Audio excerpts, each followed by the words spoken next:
আসসালামু আলাইকুম। কৃষি এগ্রো নার্সারির পক্ষ থেকে স্বাগতম।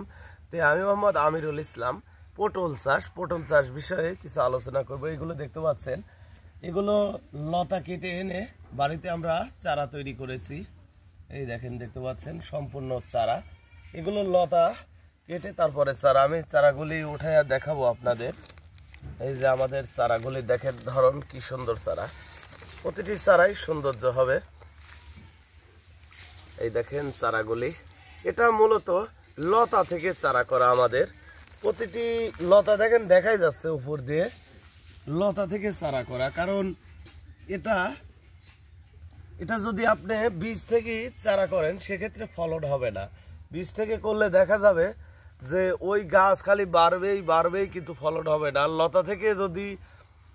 লতা কলম থেকে যদি আপনারা রোপণ করেন সেক্ষেত্রে দেখা যাবে গাছ ছোট থেকেই ফল আসবে, অর্থাৎ 2 মাস পর থেকেই পটল আসবে।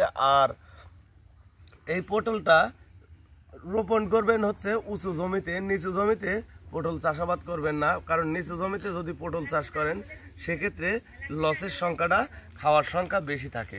এই যে আমাদের চারাগুলি দেখেন কি সুন্দর সতেজ চারা, প্রত্যেকটি চারাই খুবই সৌন্দর্য চারা।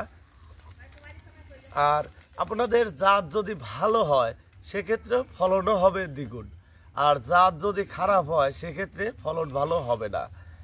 আর পটলের ক্ষেত্রে আপনার হচ্ছে একটা আছে লম্বা জাত, একটা আছে খাটো জাত, একটা আছে সাদা জাত, বিভিন্ন জাতের হয়। সেক্ষেত্রে আমার কাছে 2 ধরনের পাবেন, একটা হচ্ছে লম্বা আর একটা হচ্ছে কালো। আমরা 2 ধরনের চারা করে থাকেছি। দেখেন ওভারকার একটা প্রজেক্টে দেখান, ওখানে আছে হচ্ছে খাটো জাতের চারা আছে, আর এখানে হচ্ছে লম্বা জাতের চারা। মানে সম্পূর্ণই ভাগ আলাদা আলাদা করে নেওয়া আছে।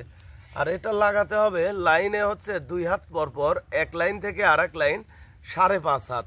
তাহলে এভাবে রোপণ করলে বিঘাতে 550-600 চারা রোপণ করতে হবে। আর এটা লাগানোর সঠিক সময় হচ্ছে অগ্রহায়ণ মাস থেকে শুরু হয়েছে, জানুয়ারি, ফেব্রুয়ারি, মার্চ পর্যন্ত আপনারা এই পটলের চাষাবাদ করতে পারবেন। আর পটল চাষের জন্য উপযুক্ত জমি হচ্ছে উঁচু জমি। নিচু জমিতে কখনো পটল চাষ করবেন না, নিচু জমিতে পটল চাষ করলে লস খাবেন। আর পটলের আরেকটা গুণ হচ্ছে এটা প্রতি সপ্তাহে পটল উঠাইতে পারবেন। এখন যদি আপনারা রোপণ করেন সেক্ষেত্রে ফাল্গুনের 15 থেকেই পটল উৎপাদন করতে পারবেন।